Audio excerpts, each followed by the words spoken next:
Балаларым, немерелерим, бері келіңдер. Мен түнде бір ғажайып түс көрдім. Туған жерге көктем келіпті. Көл толқын атып жатыр. Айналасы балғұрақ. Көл толған күміс шабаға. О, шіркін. Туған жерге не жетсін? Ой, атай. Қайда асығамыз? Күте тұрайық, күн әбден жылынсын. Мұнда қарнымыз тоқ қой. Джунглиде құмырсқа көп. Көлде бақа толып жүр. Жоқ, болмайды. Туған жерде көктемді сағынып жатыр. Ал көктем құс қанатымен барады. Қазір жолға дайындалыңдар.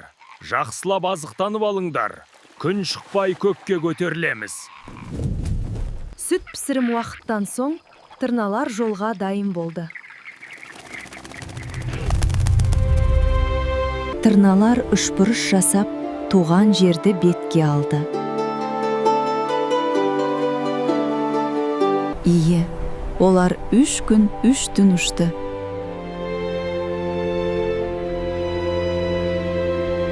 Төртінші күні тырналар елге де жетті.